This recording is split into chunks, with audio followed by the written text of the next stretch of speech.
Hi, everybody. Welcome to a Studio Bridge presentation with, you can see Leslie Cober up in the corner with me, and we are going to be having a conversation about Alan E. Cober, Leslie's father. And first, I want to start saying a couple things. Number one, thank you all for listening. And we don't ask anything for these except maybe give us a like and help us promote it. All right. The other thing I wanted to say was, Leslie, thank you so much for doing this.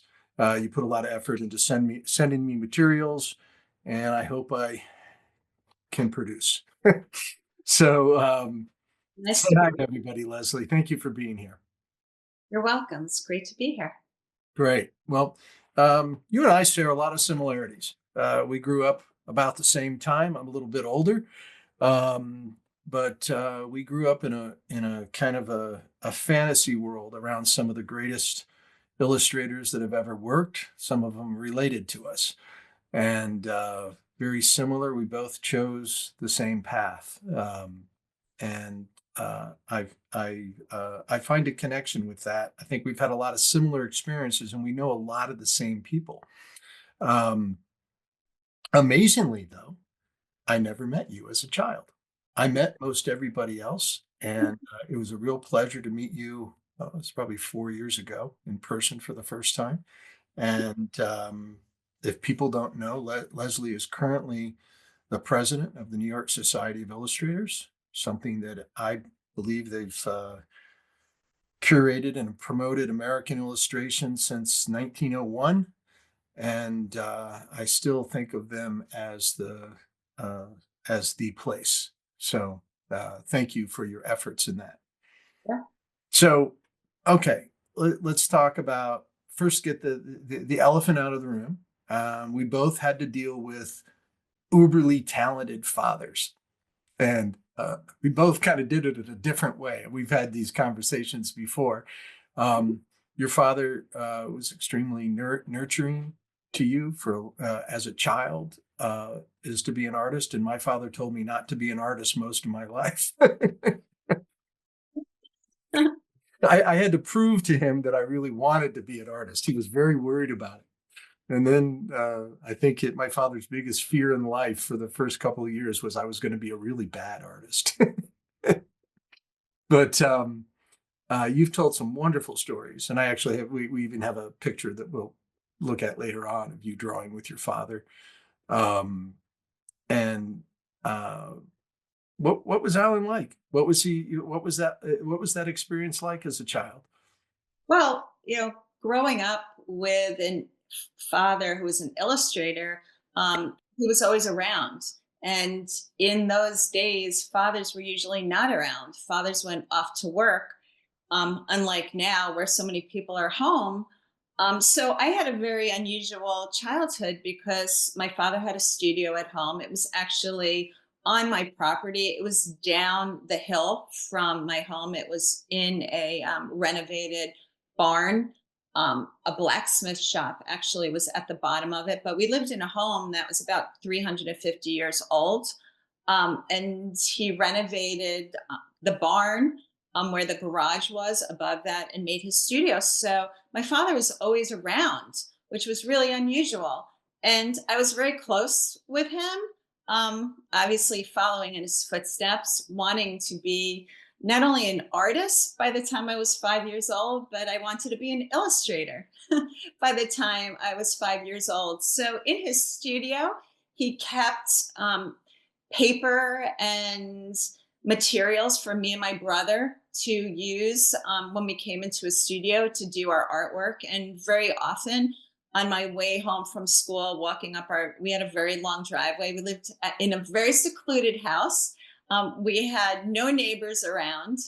And I would walk up the hill, up our long driveway. And very often I would stop in my father's studio and go in and talk to him and see what he was working on and sometimes do some work. And then I would continue up to the house afterwards where my mother would be. So he was around all the time, which was amazing. And it was so unusual to a point. that sometimes when other families' children were sick and the parents weren't around, they'd call like my father as the emergency number, thinking he wasn't actually working. I think a lot of people didn't understand. Well, that yeah, it's very similar. Uh, I grew up and we grew up probably not that far away, maybe 30 miles away, in New England, southern New England. I think you were in Westchester in that Yeah, area, and awesome. I was in Fairfield County in a Mhm. little tiny town of Reading, Connecticut. And we had my father had done the same thing, redone the barn, made a studio in the barn. Um, you had a different perspective though, because I looked at it. I mean, I was so interested in so many other things as a child of, uh, mostly sports. And the if I wanted to go talk to my father, I had to go out to the studio and talk to him. And my perspective was, God, the guy worked all the time. It was like, I don't want to do that. That looks like hard work. And it wasn't till later in life, and I realized the reason those people work so hard is because they absolutely loved it. Well, my father was very, he was very supportive of me being an illustrator. But my father, we would have dinner around. We had early dinners. My mother would make dinner, and we at 5 o'clock we always had dinner as a family. And very often, my father would go back down to the studio after dinner and stay till about 10 o'clock or so, and then he would come back up to the house. And I always talk about that.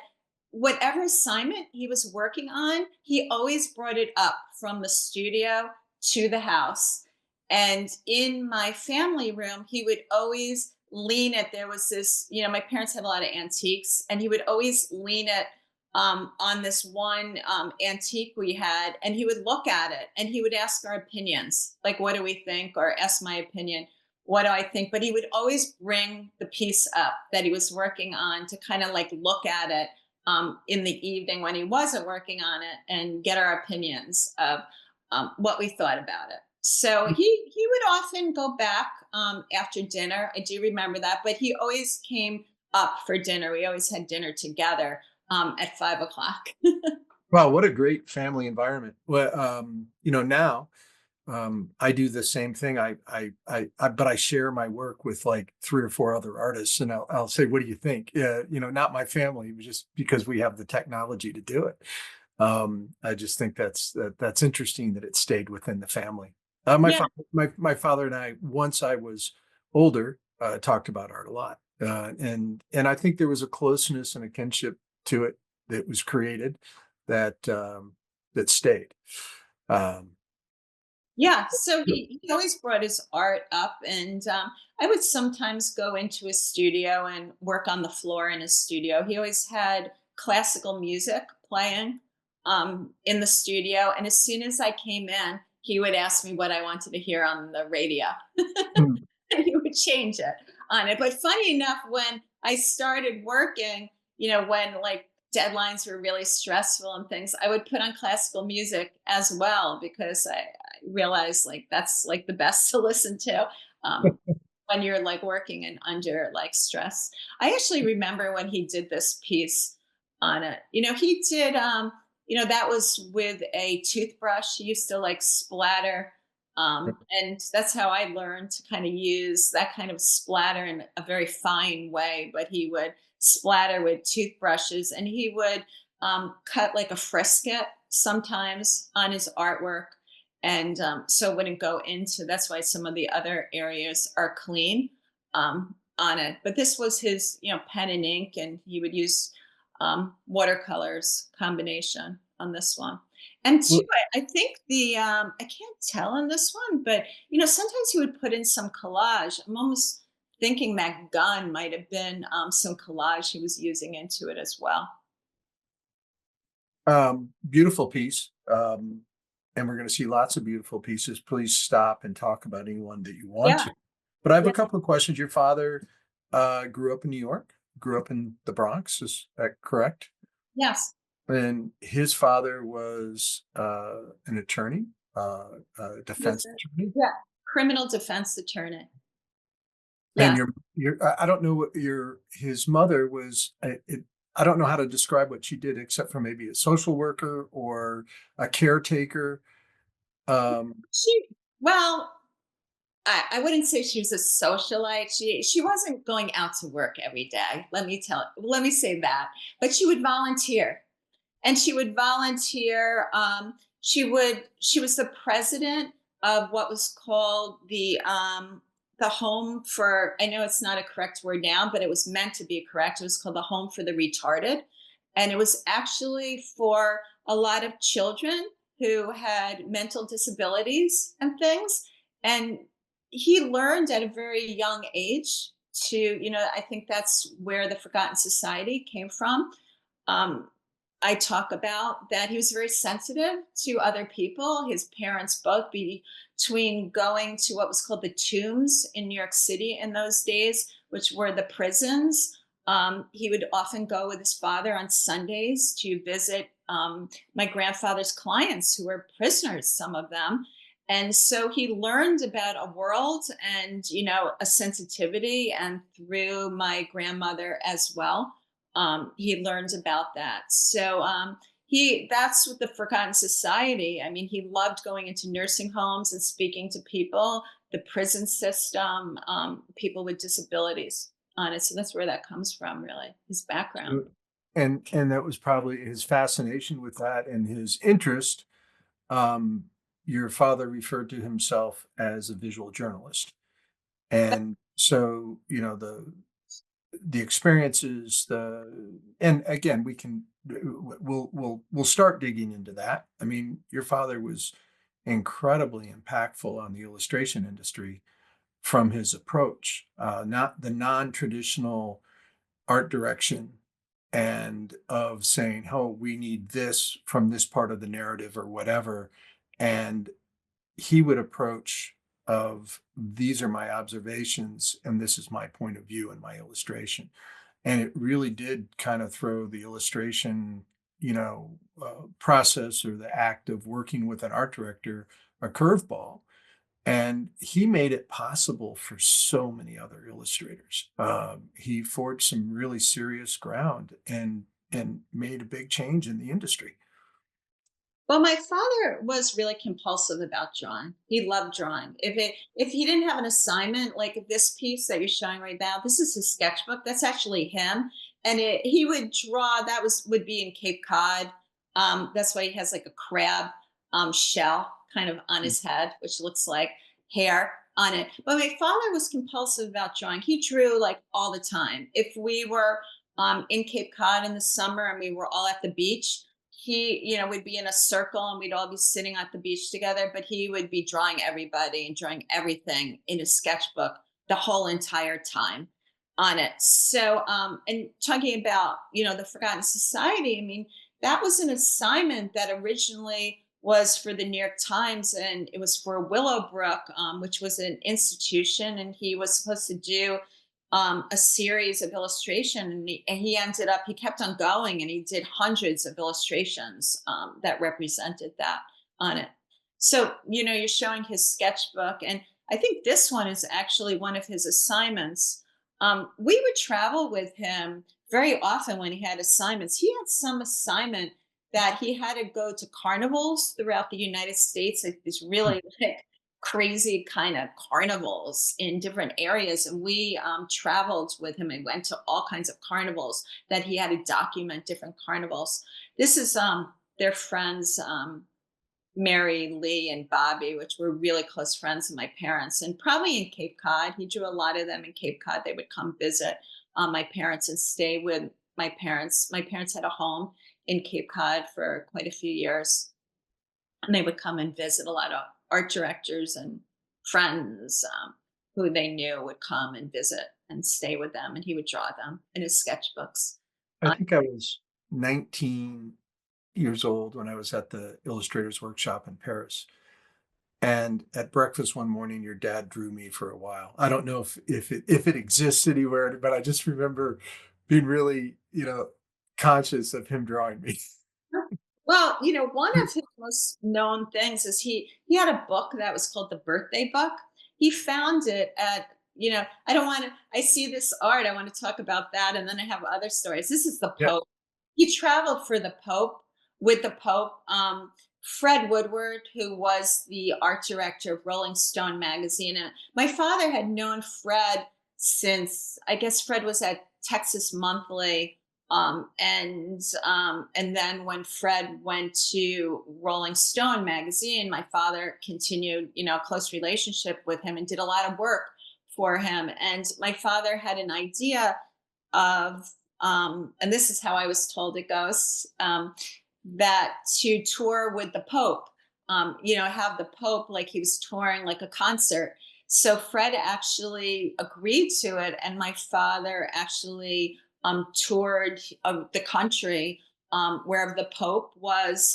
He was drawing the Pope for Rolling Stone magazine on it. And actually, I was living in Scottsdale, Arizona for a few years. And when the Pope came to Scottsdale, or I guess he came to Phoenix, I was in my apartment and I had the television on because I would often put it on because my father would be in like the front row, always where the Pope was during the Pope. And I remember like saying there was like an exterminator or someone like there like that. I remember saying to him, "Oh, there's my father. He's in the front row during the Pope." Well, there was something else your father did that was uncommon for illustrators at the time, was he pursued his own projects. And I know he covered the Pope, Jimmy Carter, the campaign for Jimmy Carter, the shuttle, Yeah. um, the takeoff, blast off from NASA. Um, I'm trying to think of others. Obviously, the Willowbrook, Yeah. but he would pitch ideas and sell ideas to clients, and that was pretty uncommon, at least in my father's world, because I remember him saying that kind of jokingly. He said, Alan didn't sit around and wait for jobs. He said he just went out and pursued them, and he thought that to be fascinating. So Yeah, well, covering the Pope, that was really interesting because covering the Pope for Rolling Stone magazine of all things was it's such an iconic idea. So, he covered the Pope for that. And then I just brought up the Jimmy Carter and Ronald Reagan story the other day because of the passing of Jimmy Carter. And I yeah. always loved I always loved Jimmy Carter. And so my father covered the campaign of Ronald Reagan and Jimmy Carter for Time Magazine. He And got to fly on the press as he on flew on Air Force. two. Yeah, Yeah. flew on Air Force One with Ronald Reagan. And my father's story, I would always hear him when he did his talks because I would very often go with him when he was speaking somewhere. He would tell the story that Ronald Reagan asked him. He said, "What were you doing back there?" Because my father had, Ronald Reagan. You can see in this illustration, Ronald Reagan signed the illustration, and on Jimmy Carter's, I think you have that piece also. Jimmy Carter signed the piece on it. So they were both running, and my father was covering it. But one of my students, I actually brought the sketchbook to show my students like a couple months ago. And one of my students made an really interesting observation. She says, "It's really interesting how Jimmy Carter signed on the other page his name, but Ronald Reagan went right on top of your father's art and signed it." And I was like, that's really interesting. I think it says a lot about, like, I will never touch anyone else's illustration. Like, I'm always like, to the side of it. But the point Jimmy Carter went, I mean, Ronald Reagan went right on top of that. So, yeah, so we covered that for Time Magazine. Not only was Jimmy Carter one of the brighter individuals as presidents, maybe not considered as super successful presidents. A lot of people wouldn't say that, but he was probably the most compassionate, and so Yeah. it says a lot.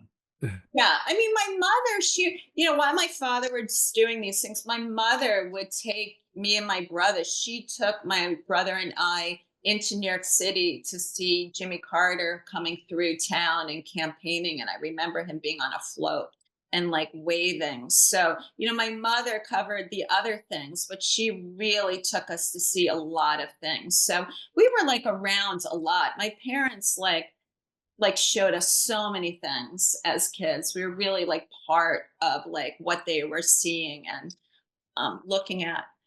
Yeah, so this is his like well-known chicken that he Love this piece.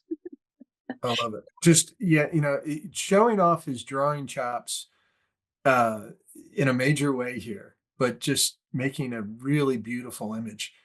Uh Incredible piece.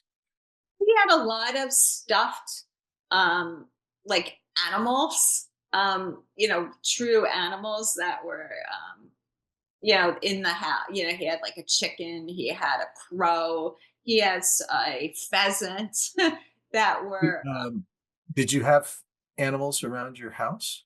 That were we we had alive? no pet.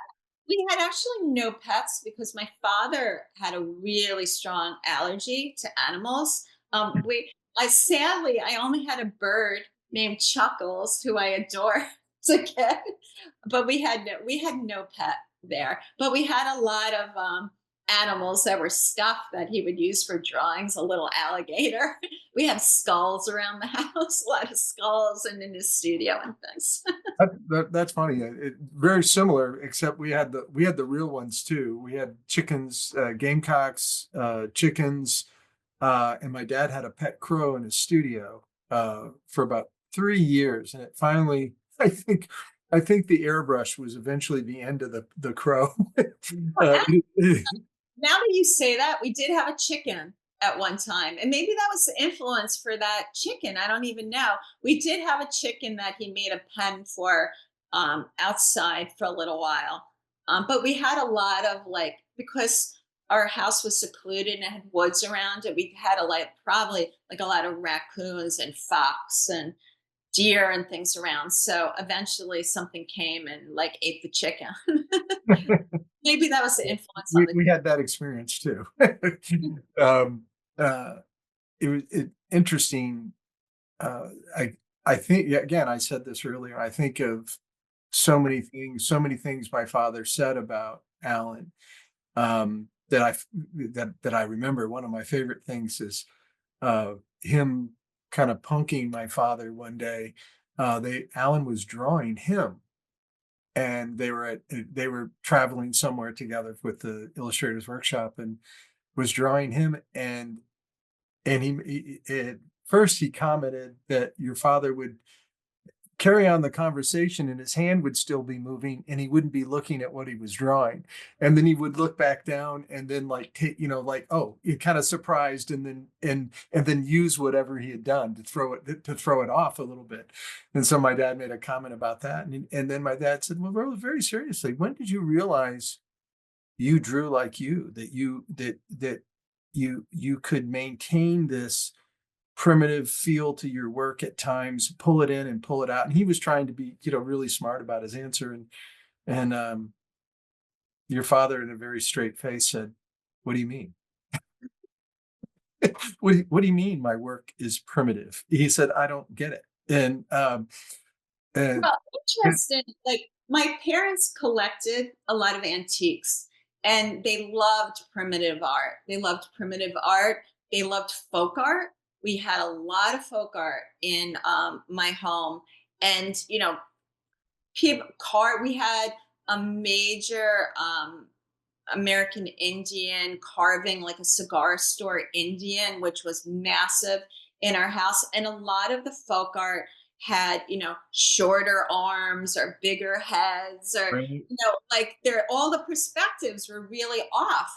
And they love that kind of art. And I think because I grew around that, up around that as well, that's what I grew up loving, like really unusual things from a really young age. I like things that were really different. I never liked the typical like posters of puppies and cute things that everybody else my age liked. I liked really unusual things. Yeah. Yes. So this is an example of, he would, with the toothbrush and then, with the splatters that he would did. And then he had, collage that he would add into it. But I talk about his pieces. I mean, there's so many different things in here between the ink. and the collage and the colored pencil and the ear. A lot of times people say, And the like, why two is ears. there another ear there? Well, my father would draw an ear, and if he felt it was in the wrong place, he would just draw another ear where he thought the right ear should go. And he was fine with that. And that made me view it. It's almost like kind of an energy and movement because of it. But Yeah. he just like left it. It wasn't like, all right, I'm not going to stress over this. I'm just going to draw like another piece on it. He was really honest in his drawing. Completely honest. Probably somebody that didn't possess an eraser. No, no, and he would go straight onto pieces on it. I He's can't. I think this was for hit. It's September 23rd. Yeah. Um, I don't know what this was actually for, but I remember when he was doing it, I almost feel like he did it just for himself on it. But you could see he'd go from, cross hatching to, just using watercolor washes of things. beautiful work. Yeah, he did a lot of things for the Franklin Library. Franklin Library had these limited edition leather bound books that he illustrated for some years. And, there was one with the Metamorphosis and Kafka. And you can see in this one, he actually drew a contemporary look at Kafka. It's a self portrait of my father on the right, like drawing Kafka. And I always loved this piece when I was He put himself in it. I love it. he put himself in it, and I just always thought that, like, the bed, it's just I love the perspective of the bed in the room, and, the perspective is always kind of off a little bit, and I always just thought that was so cool, but, his cross-hatching, for anyone who really knows his work, it was, like, an unbelievable compulsive, need to, like, do this unbelievable cross-hatching, and he worked with a 102 point um croquis pen, and which is really that's what I use as well because I learned it from my father. It's really the thinnest line pen point, and he would sometimes turn it upside down so the line was even finer on it. Wow. I have some things I've written down that I promised myself I would ask. Okay. First of all, I think I read that he went to University of Vermont for a short period of time or for a while, but he finished at SVA. Um, and then so that kind of covers his education. um, uh, Well, he was going to the University of Vermont for pre-law. He wasn't going there for art. oh, okay, that He makes thought sense. he thought he was going to become a lawyer, and how the story goes is that, he loved art, and he went into the art department, and he spoke to a professor in there and asked the professor what he thought of his art, and the professor felt he could be successful in being an artist, and my father left the University of Vermont and went to School of Visual Arts after that. And my mother just told me recently that before my father passed away, they actually went up to the University of Vermont when I guess they were in the area and went and found the professor who was still at the University of Vermont and spoke to him. Wow, that's amazing. Yeah. That's amazing. So I I have a few of his influences that I think I read somewhere. Where Ben Shahn, Yes. um, is it? I never knew how to pronounce George Grazi or Graz, Yeah. German Gross. Gross. George German Gross. German painter, Yeah. and Arbach Dürer. He loved Leonard Baskin. Oh, that makes yeah, that makes sense. Um, I couldn't think of uh, George Grau's work, and I pulled it up, and immediately that I remember that I remember the Hitler in Hell piece. It was like, how could you not? But you can, chasing people's influences is always interesting to me, and uh, Baskin, you can see in his work, and of why. You can always guess of what who somebody was looking at. But there's so many people that looked at him, like contemporaries now, that I mean, I had this conversation. I talked with Jack Unruh for a while, got to know him pretty well, and Mhm. Jack had he was hugely influenced by your father. Um, and I'm sure, and I've read about it. I haven't had the conversation with him, but Joe Giardello, John Cuneo. I mean, there's so many contemporary artists that look to him uh, as more than just an influence, a major influence, both in materials and his drawing, the honesty of his drawing, but in the how they approach the assignment too. Well, I one day, I mean, this was a really special day. It was some years back now, after my father passed away. I was speaking to John Cuneo and Barry Blitt and Joe Chiardello, and I invited them, with my mother to go to my mother's house. They wanted to look at my father's like artwork, and the three of them came to my mother's house, and my mother made us lunch. And we all sat in the basement of my mother's house. She's got this big basement. It's a big open basement, but that's where a lot of my father's work is stored. And they paged through all the pieces. I took all these cases out, hundreds and hundreds, thousands of pieces. And we just sat on the couch and we like paged through all of them. It was like a class trip to my mother's house. I It bet was that would be fun, especially with that group of artists. yeah, it Uh, was a lot of these that you're showing now are his dry point etchings. He had a printing press in his studio and he loved doing dry point etchings. I would do some with him. And actually, well, I'm going to talk about a show that we have together later, but I would have pieces that I did at the same time that he did, and we would do printing. But a lot of the pieces, and later on, I know you have some pieces that'll talk more about it, but a lot of these, and a lot for the Franklin Library, he did like these, with acid baths, and did these dry point etchings that he really loved. And you can see, like on this one, you see the plate imprint like around it. And then he would hand color it. Like I have art like spread around my apartment right here, and a lot of them are etchings. And he would print them out, and then he would use watercolor, and he would paint into them on it. Beautiful. Can you can you just for the audience briefly explain dry point?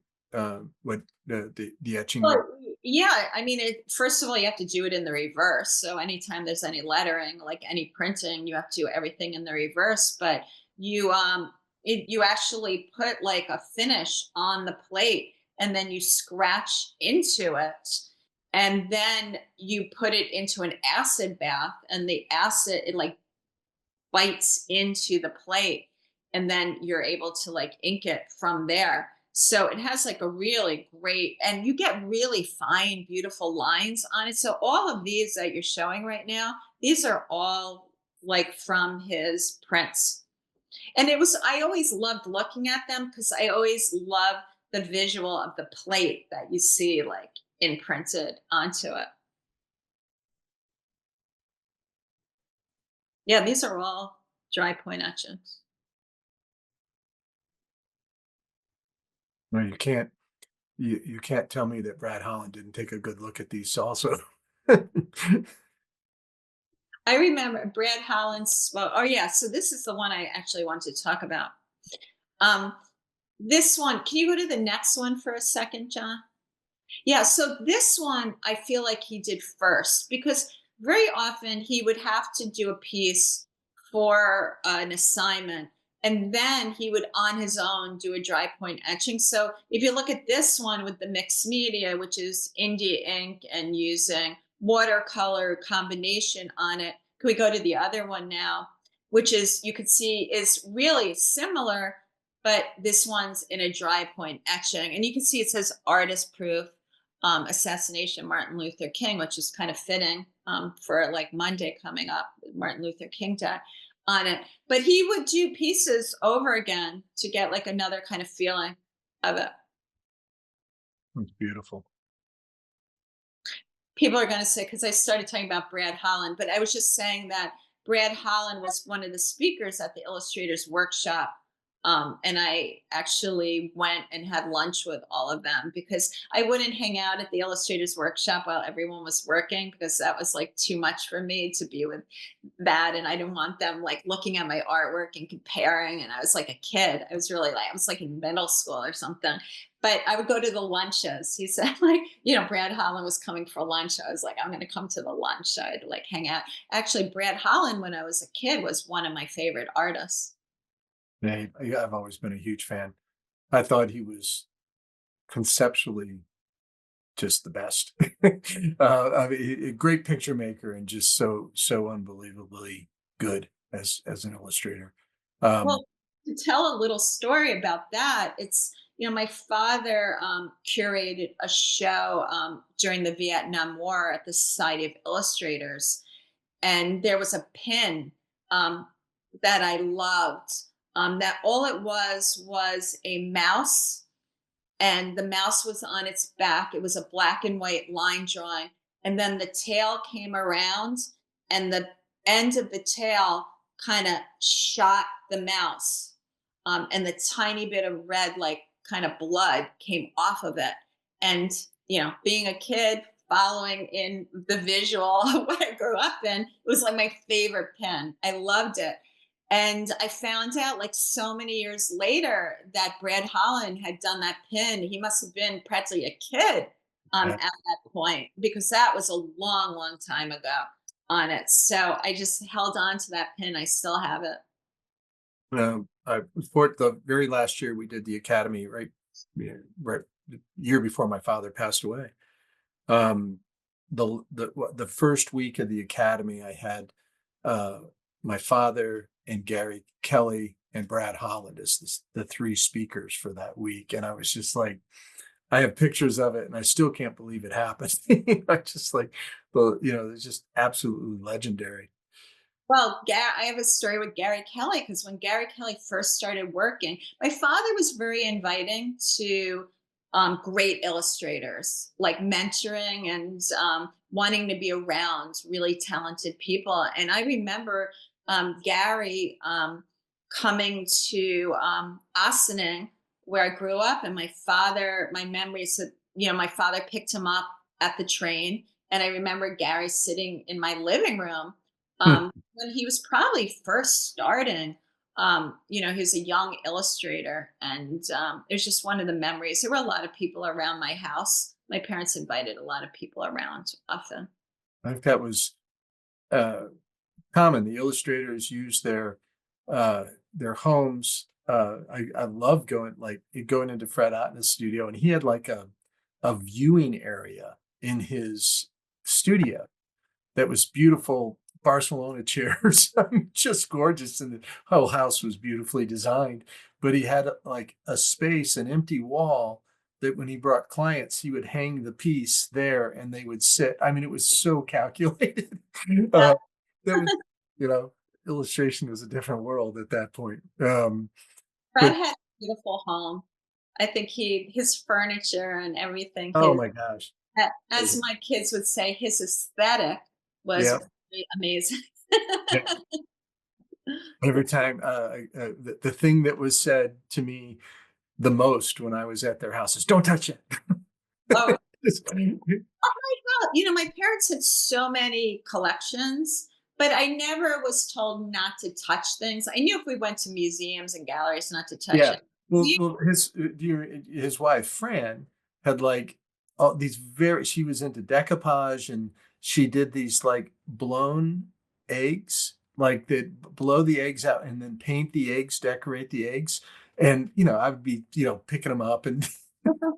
I was a kid. I mean, my dad and Fred would play chess for hours on end, and they would leave me to my devices.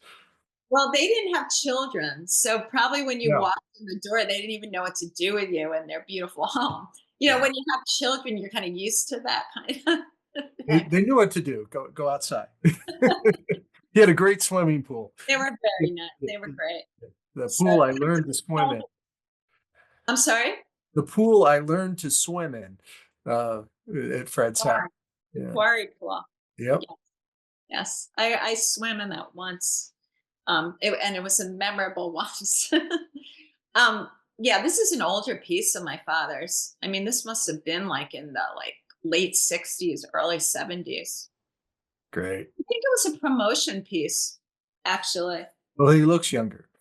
Yeah, and I think it was some kind of promotion piece that he did. This was a book. I think it was a book cover. Great. This is we were discussing this before. This is kind of how I remember your father because I was probably around him the most at this time period when I was the workshop in Paris. Mhm. And I remember him critiquing my portfolio or what consisted of my portfolio at the time. It was not very much. Um, but you know, your dad, you talk about how sensitive he was and compassionate to other people. He had a reputation of being a really tough crit. um, He had a tough way on one side, yep. but he would always say that everyone has their own spark. Like no matter what people do with their lives, that everyone always has their own importance of like what they do on it. But when it came to art, he was critical, and Oh um, yeah. he loved being around really talented people, and he actually wanted to help people, to get better, artists as well. He did not like laziness. He did not like attitudes, but He was honest, and that's how you have to he be was when you. very honest. And I think if I could talk about anything with his legacy, is the amount of people who have told me that he was a mentor to them and how much he changed, their course of where they were going in a positive way on it. So I think if you're going to have any kind of legacy, your artwork is great, but the kind of person you are and how you treat others and help other people out is number one. And I think that's what's most memorable that I'm always told about. I know a number of people that were students of your father's. Joe Teal, Barry Fitzgerald, and many others. Anita Kuntz talked about him at length. Said that one of the funniest things. She said she didn't know how to deal with it. She said he was complimenting her, but he said at first I thought it was a backhanded compliment. She said I don't know how you take these silly ideas and make these little wonderful illustrations out of them. And she was like, "What do you mean silly ideas?" She's great, Anita. He's brilliant. Anita actually, every time there's a new annual, being the president of the Society of Illustrators, which is an amazing perk of being the president, that, I have to write a message, the president's message in the beginning of the annual. So every year, I'm on my second year now, you have to have a portrait created for the annual. And Anita just did my most current portrait. So I'm really excited for the next annual. There's a portrait by Anita that she did of me. That's awesome. Do you Yeah. remember the one I watched it being created? John Collier did hers that she used. When she won an award, she used it multiple times. Mhm. And it was done at the academy. It was a demonstration at the academy. John did the piece from her from Yeah. from life. It was just beautiful.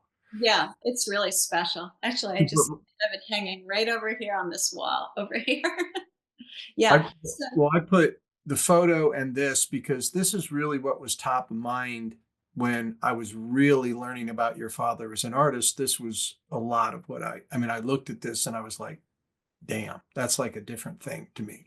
It's like discovering, Kathy Kolowitz. It was such a different way of working and approaching. It just blew my mind. well, to talk about this a little bit, this is the second printing of it. And I wrote the forward for this one, which was a great honor. when they did the second printing, they asked me to write the forward, which is really, if anyone gets a chance to read it, I'm speaking a lot about it, but right now, but when you read it, it really tells about the whole process of what he went through when he was creating all of these illustrations, and about us as a family, and how everything about it. But this is my grandfather on the cover on it. Really? The lawyer? Yeah, this is my grandfather, Saul Walter. Um, and this is when he was, an elder person. He died actually pretty young. I think he was around 70, but when I was a little kid, 70 seemed very old. Until you start getting closer to 70, it starts sounding younger. I but don't say that around me too often. he but I'm gonna he pass. in those days, 70 was different. Oh, yeah. This is my grandfather, on the cover, and my grandfather would come up from the city on the weekends, and he would wear a suit because lawyers wore suits in those days, and he would come up to Westchester, where we lived, in a suit, and we'd sit outside in the summer, and he'd be wearing a suit. But yes, this is an illustration of my grandfather on the cover. Beautiful. And it's funny, all of what we were talking about, like, and I remember this, uh, I always remember your father, uh, very similar to the rest of the group. Everybody was very keen on fashion, very in tune to it, and they've always dressed well. Um, and your dad always having a really cool leather jacket on.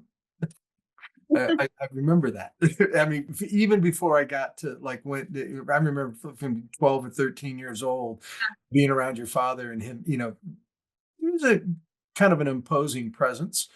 Um, and but that whole group was, they were always impeccable in presenting themselves.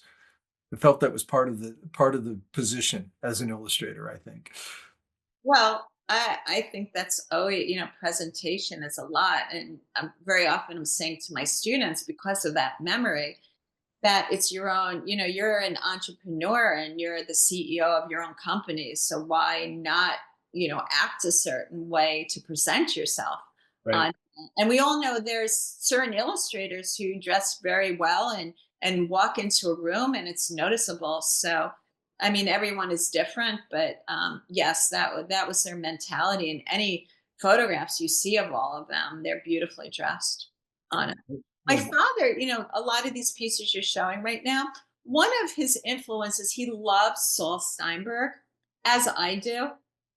And my parents brought me to the Whitney Museum to see a retrospective of Saul Steinberg when I was about 17, because my father loved his work so much. And you could see a lot of these little figures. Sometimes he would make little stamps of figures, just like Saul Steinberg would do. He would actually carve into erasers and make little stamps and make little people. But I remember when they took me to see Saul Steinberg when I was 17, that was life changing for me to see Saul Steinberg.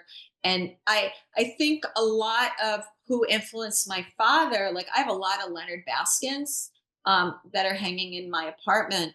I just went on the same path of loving the same kind of work that I always saw in my home, and the influences, because these are the people I was always showed when I was a kid. So, for anyone who knows Saul Steinberg's work, you could see that it's my father's work, obviously, but there's an influence of it that he loved. I think that's real interesting about um, what we were exposed to as children. Um, there wasn't uh, there wasn't a lot of like uh, except for the magazines that my father worked for, the Women's McCall's and Ladies Home Journal. We had every magazine in that direction in our house all the time. But we had all the design annuals, and this, you had graphiques, you had Right. communication arts, Lith Opinion. you had all of the really beautifully done magazines that related to the industry. And that's I was looking at it all. I mean, I didn't know it. I didn't know anything when I started drawing when I was 16. Um, my aesthetic was way ahead of what I had no skill at all, but I had an aesthetic and I knew what I liked because, I was told that these people were the people I should be looking at. And, Yeah. I think that's a big part of art education is like learning an aesthetic, developing taste. I think it's whatever direction you're going in.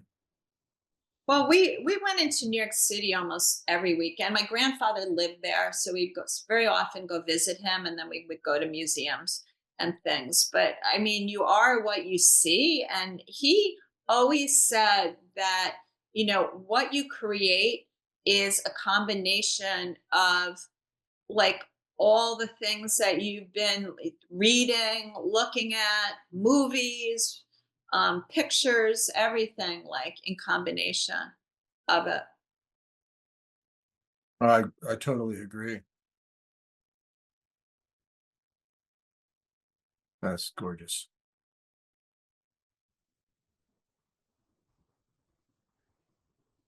Yeah, I mean, these are some of his editorial pieces, and I mean, you could see the influence of Saul Steinberg with the Little People and Right. things. And then, There was so many, even Brad. I mean, Brad, was very influenced by this stuff. David Lesh, there's so many of them that looked at this stuff as a direction and a way to problem solve for this type of client. yeah, well, my father had one of the most important things I think he always taught me that there's no rules when it comes to art. And I think that's one of the biggest things I talk to my students about.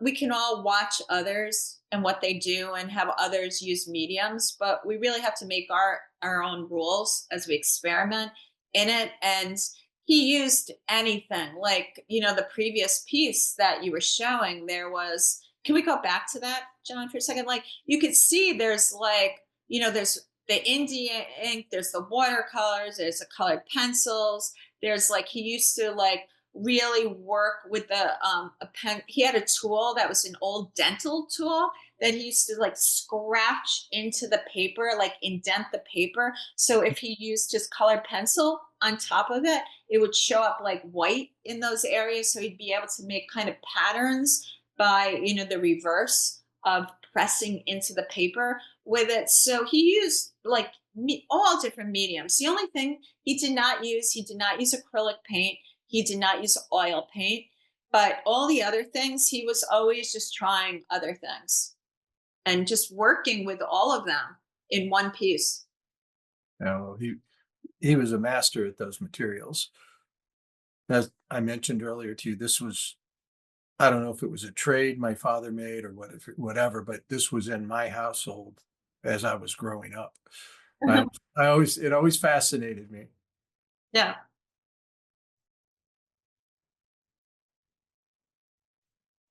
Yeah. I don't know what this piece is. Definitely looks like some kind of anxiety. He did a lot of pieces that had like an anxiety kind of So look. was he, so 78? Oh, that was way before being in Florida. Um, just thinking about Florida drivers. I, Uh, I don't know what this is actually for, but like growing up, I have this mega piece of his, and actually it's going to be in this show like coming up that we're doing. But it's a huge piece, and it was on anxiety. Um, and it was to other people, it was scary looking, and it hung in my kitchen growing up. And so I was so used to all these things that I didn't even think it was scary. When I brought it to my apartment, I was like, I better not like hang it out up in the entrance to the apartment because people are gonna think I'm nuts when they like come in and they see this like crazy, like big, like piece. It has like big shark teeth, but then it's a head and it's dark and kind of it's nude. on top of everything. So it's like, but I'm gonna put it in the show because I think people are gonna like it. I actually have that piece in the other room as well. This one? Yeah, I just love this piece. I love how it's this crazy like portrait of this person, and then he did like this wash of watercolor in the back, and then with indie ink with his pen, just like drew the people like in the wash. So it's like kind of taking the foreground. That's great. It's that, that whole group that consisted of the six illustrator workshop instructors. Mhm. They're so identifiably different, and but all just great picture makers. They just had their own such strong points of view as artists, such strong voices. He drew himself all the time. Yeah. He wasn't like if Interesting looking guy, fun to draw. he was actually drawing portraits of himself all the time. There was a time where he hurt his back, and I went away to college, and I came back like a month later, and he was still lying in the same place for like a month. And instead of him just lying there, he drew himself lying down in the same position for like a month, at least a month.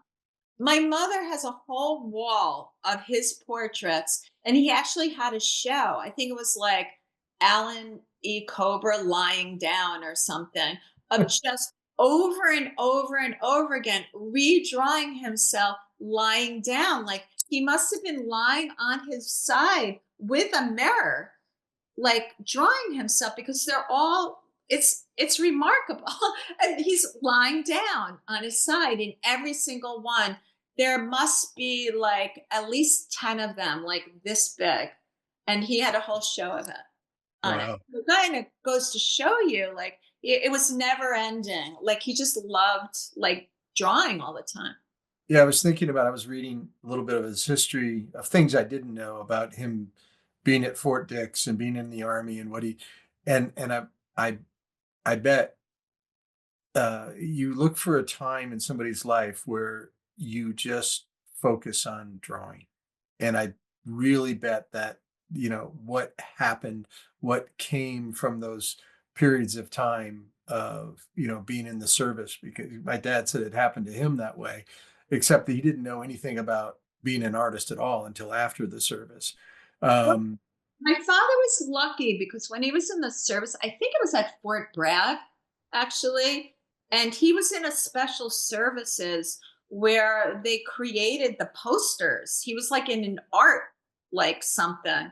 And there really? was, yeah, and his best friend was another illustrator, Tony Mancini, who was an illustrator, and they were best friends there, and they were in this special services where they were actually creating art for the military. Wow. Yeah, But that's not my dad's description of being yeah. an So that yeah, and actually he really like enjoyed it in a certain way because of that.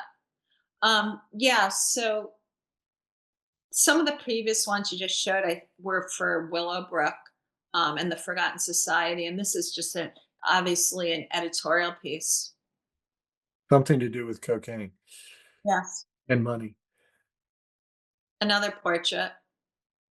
This piece is on like it's like a slip of paper that it was just like drawn on. So I don't know. He must have had just some random piece of paper that he was just like drawing on.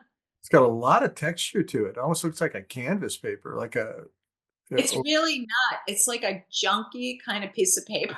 really It's kind of bent and it's just like a little piece. great piece.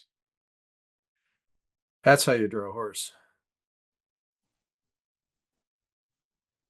He collected a lot of toys, and a lot of like we also had like a carousel horse. I think this is my great aunt Anna, actually. I can't because it's the lettering is so small on it. I'm trying to see what it says on it. But can you read it? Does it say Aunt Um, Anna?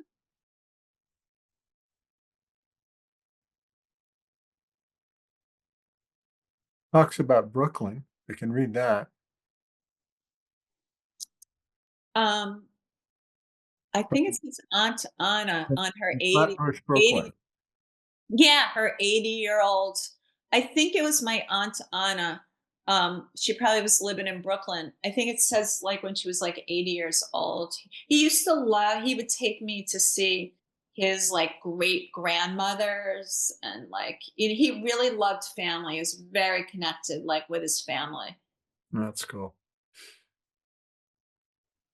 I always loved this piece because this was like for like Tootsie Rolls. And I just thought with like everything else, this goes to show you as like an illustrator, like all the different assignments that you get. And from going from like Willowbrook to the Pope, here you get like Tootsie Roll on it. So I just like love this piece. It's one of my favorite pieces. Really fun. Yeah. I think this was Neil Young for, Rolling Stone. When he was young. Yes.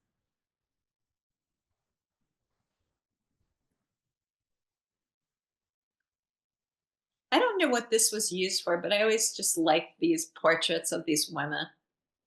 All Kennedy women. Yeah.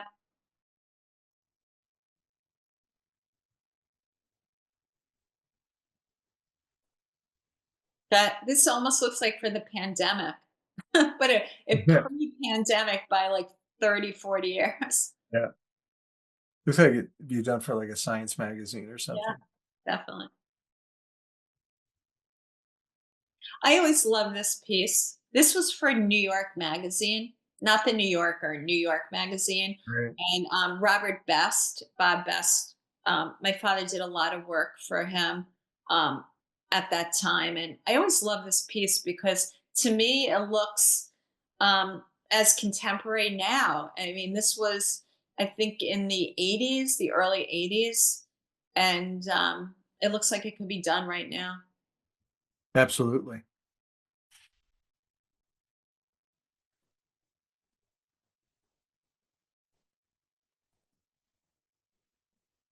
My one of my cousins came to visit my parents, and she's a photographer. She took this picture, and she actually interviewed my father many years ago. But it goes to show you, like we had skulls like this. He had this skull that was in his studio, and I never even thought twice about it that there was like a human skull. When I tell people, like, oh yeah, we had like a human skull, we had all kinds of animal skulls.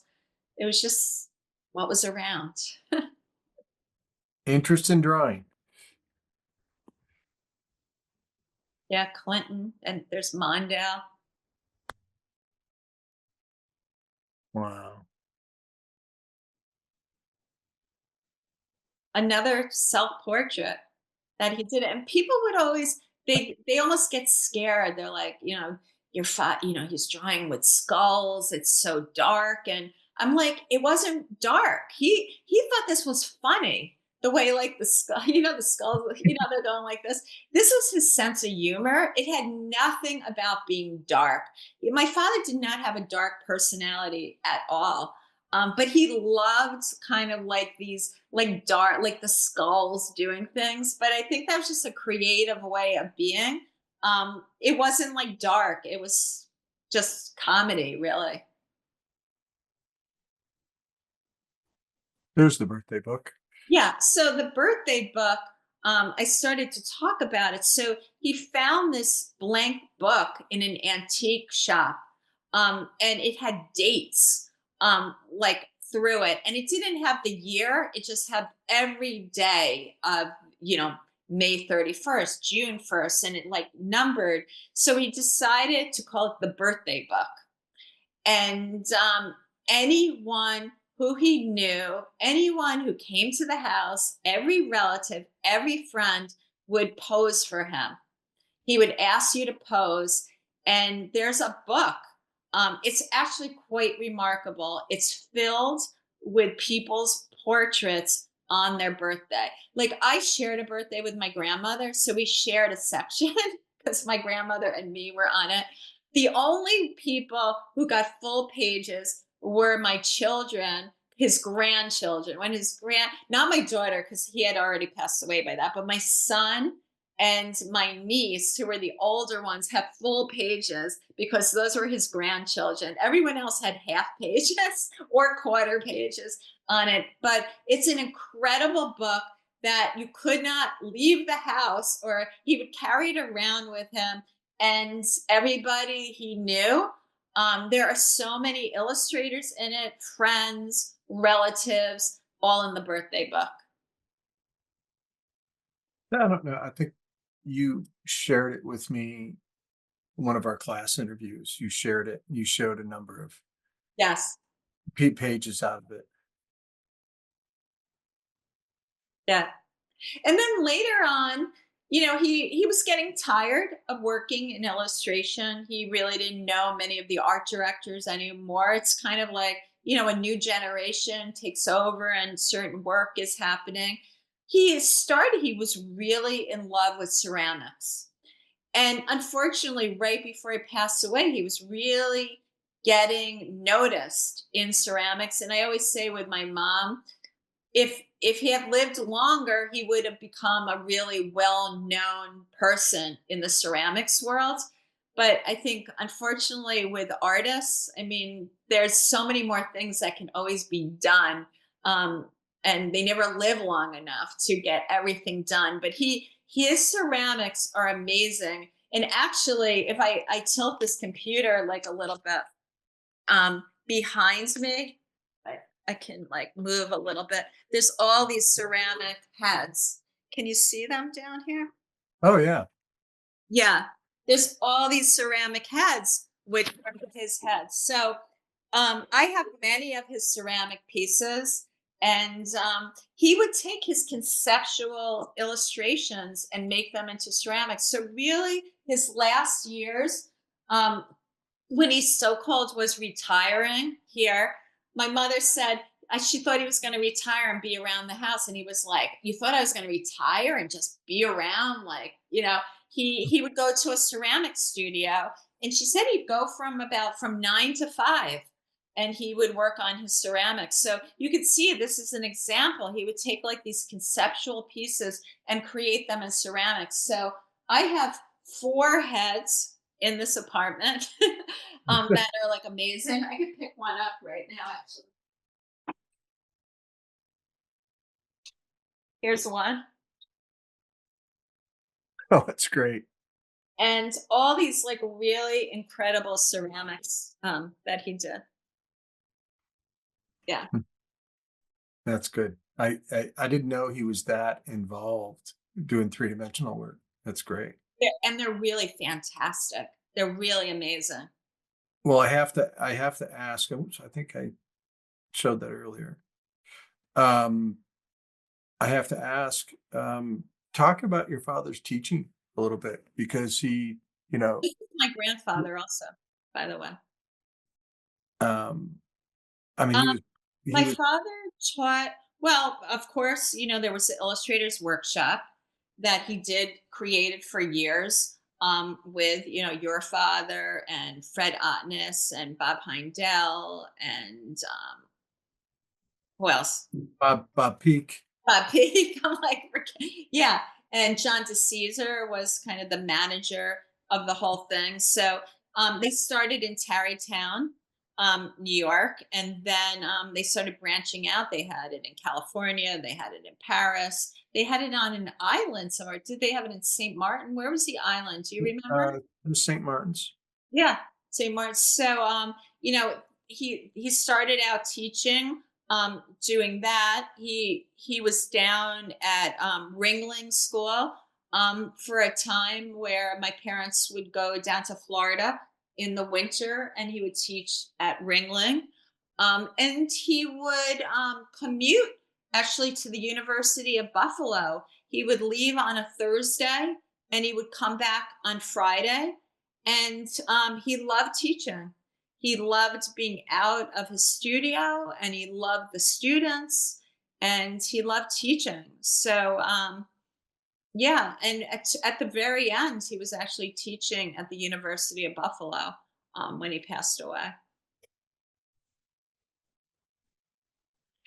This is a piece, one of my favorite articles. When my father was working on the Forgotten Society, he was having a show at the Terry Dinton Fast Gallery in New York City. And really, the Forgotten Society was so before its time.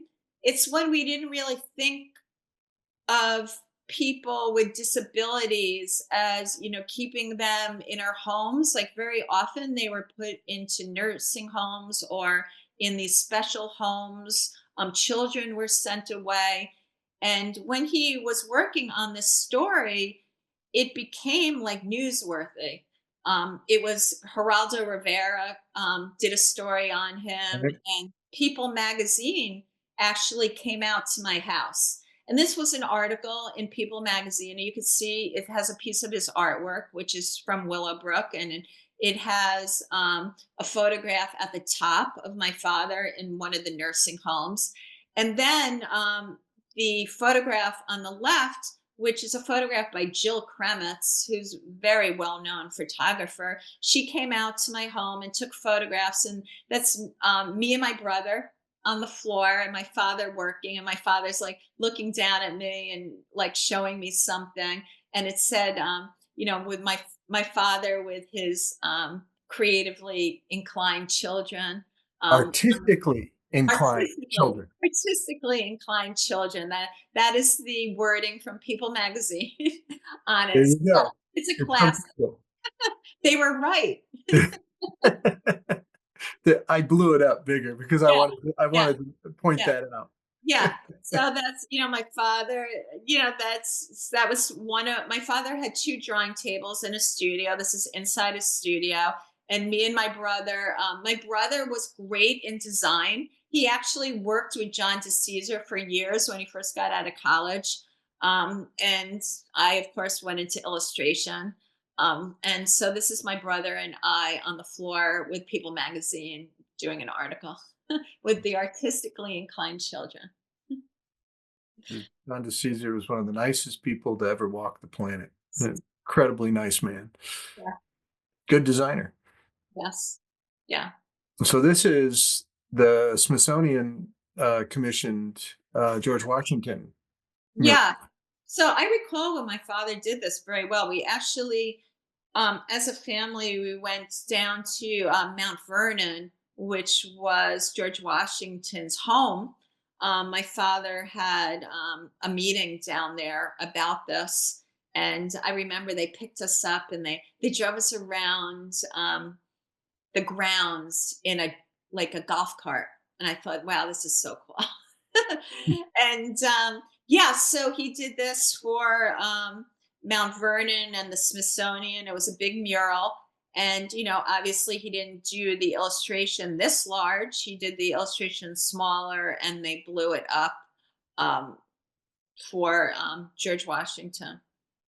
That's so cool that they can do that so beautifully now, or they have been for a while. I This was was a I, long time ago. right. I was driving through Omaha to Omaha over New Year's to visit friends. And when you drive into Council Bluffs, Iowa, one of the Google farms is there. And on the side of a building, I believe it's like 45 or 50 feet tall and 120 feet across, is one huge Gary Kelly. Oh, wow. It's so cool. And it's like you're driving on the highway and all of a sudden this big Gary Kelly image comes up. Didn't Gary always have a big mural at Barnes and Noble? Oh yeah, he did all of them. Yeah, that was like his. I always remember that like the coffee area of Barnes and Noble always had this big mural that he had. Same thing. He would do them, big for him. They would be 4 or 5 feet across, Mhm. and then they would, digitally blow them up and scan them and blow them up. But can you imagine? But they hand painted the Google uh, sides of the building Oh, wow. from his artwork, and it looks really good. It's Wow. amazing. That's amazing Um, how people can like replicate they their. actually they actually have a they made a documentary about him making it. It's pretty Oh, cool. oh, I should look that up. It's very cool. Yeah, just Google Gary Kelly Uh, uh, uh, and Google. Google twice. There yeah, you go. I will do that. I think Always love this piece. this is for Rolling Stone. Yeah, it's a great piece.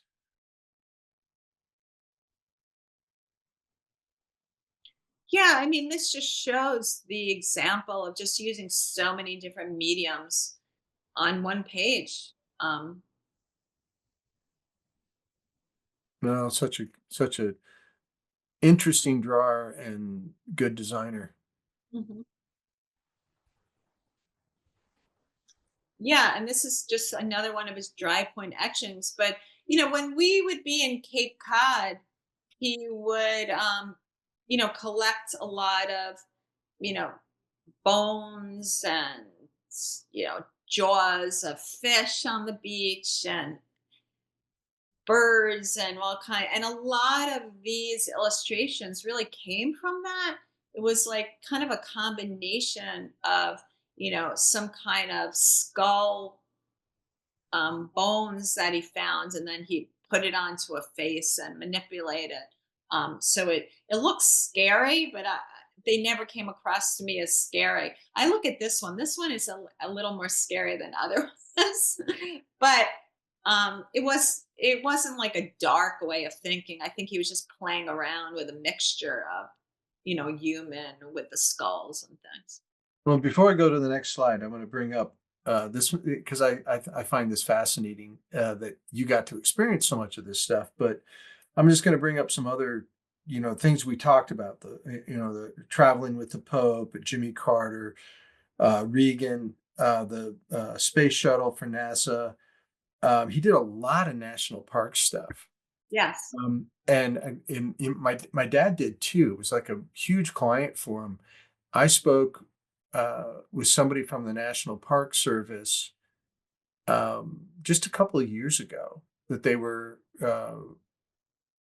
inquiring about something, but this person obviously had been around for a long time and long enough to know that my father did all this work for them. And I said, "Well, where is that stuff?" And he shamelessly said, "It's right behind me in a closet." He said, "Nobody sees it, nobody looks at it." And it kind of bummed me out because it was some of his iconic work that he did as an illustrator. Um, I wanted to ask you this question, this experience of you got to go to a lot of those places with him and experience him being there and journaling. And I'm going to bring up, kind of held off on this one topic, Barnum and Bailey. Oh, Because that, like, ended up in your house too. I mean, there was yeah. the Well, talk about that a little bit, or maybe there'll be some images that come up. I can't remember if there is or not. we traveled as a family for a lot of assignments that my father did, and first talking about the National Park Service, that this is one of his plates too, his ceramic. It's a portrait now on a plate, like it's big though, like this big. Um, my first trip I ever went on was to Mount Rushmore, and that was for the national parks. So we went to Bryce Canyon and Zion Canyon and Grand Canyon and the Badlands and a lot of different parks that he was doing, including I was talking about the carnivals. We traveled to all these crazy carnivals throughout the country. The Barnum and Bailey Circus, that one was not an assignment. That was what he was doing. He had a show he was going to be doing at the Terry Denton Fast Gallery called Same Size Circus that he created, which meant he was actually going to create portraits in the same size as the humans were on it. That's why it's called Same Size Circus. So he had the credentials at Barnum and Bailey Circus in New York City at Madison Square Garden, which was the hub of everything in those days, Madison. I went several times as a child. My God. I Somewhere mean, I still have my little lighter, my little, oh yeah, when Barnum flashlight. Valley Circus came into town, Madison Square Garden, that was massive. So my brother and I spent the day there behind the scenes in the back with all the clowns. Philippe Petit, who was the famous tightrope walker who walked across the Twin Towers. Yeah. Gunther Gable, who was the famous lion tamer. Then they were all real celebrities in there. Lou Jacobs, the clown. They were all very well known in those days. So we spent behind the scenes there. I was drawing. I remember I was 14 years old because I have a drawing of elephants I did behind the scenes at Barnum Bailey, and I signed it. But actually, my brother and I were the king and queen of the circus that day, and um, we were taken out in a car, and we were in the middle. Of the circus, and the ringmaster introduced us, and every circus person danced around us, and it was like a Oh, big thing. We were the king and queen of the circus. I'm just trying to imagine at 14 what that was like. That And had to be, like, really special. you know what? I think one of the biggest reasons I always loved drawing, and I was an artist from the moment I like became, I was always an artist. But I loved all these other perks of being an illustrator too. I loved all that extra stuff. Yeah. It was really like, I guess it's like celebrities now, like in a way they get like certain things to it. I loved behind the scenes, drawing behind the scenes, being in places where other people weren't. And I just found it really exciting. And I think that's because my father included us in it on it. So it wasn't like he went off to these assignments and it would be like, where's dad? He took us as a family with him when he did those things. So it wasn't only about the art I loved, but I loved the whole life of what it was. And still to this day, I mean, I was at the Society of Illustrators last night, and it was an opening actually for the New Yorker show drawn from the New Yorker. And it's just exciting to be around, to have everyone around, to have the creative people around. And so I loved all of that on it too. I I very similar. I try to uh, explain what it was like to some of my friends who are non-artists or even some illustrators, and it's like it was very different. There was a celebrity aspect to it that uh, it made for a great experience, and I'm very thankful that my father tolerated me being part of it. Yeah. So I'm glad you had that experience, and I think this is I love this, illustrator, Yeah, reporter, and social historian. yeah, That's a good way to put it. yes, yeah. Another great drawing. Yeah, he had, this alligator comes up in a lot of his illustrations, and no one would know besides my family, but he had this alligator. It was like this big. It was like this big, and it was a true, real alligator that was stuffed. All these, they were all taxidermy animals that he Mhm. had in his studio. And it was alligator, like real alligator skin. And it was stuffed and it was like this big. And he would draw that alligator as his reference in a lot of his art. He had like toys of hand carved like horses, like pull toys from like the 1800s, 1600s, and he would use them if he had to have a horse. That's why some of the horses they actually look like pull toys because they are. We had a carousel, a big carousel horse. My mother still has from a carousel, and a big carousel rooster that was in my bedroom.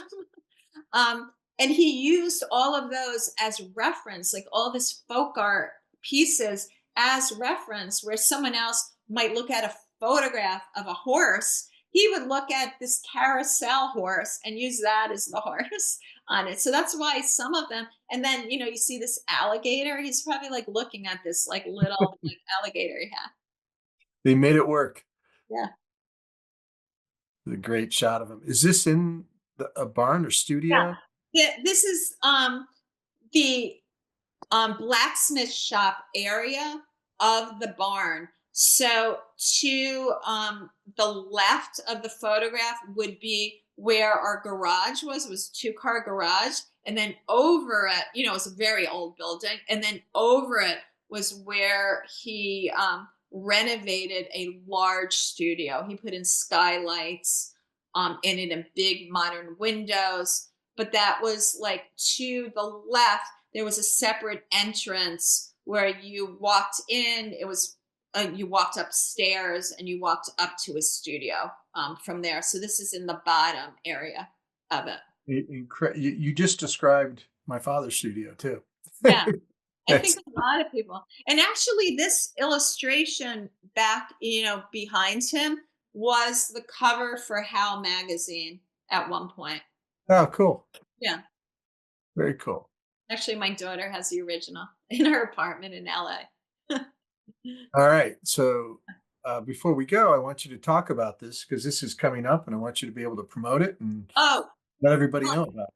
I'm really excited that this is going to be the first show of my father and I having a show together. And Farmingdale University in Long Island, which is only about an hour from New York City, an hour from Westchester, an hour from Connecticut, where I am, they're having a show called Legacy of the Line, and I've been putting it together.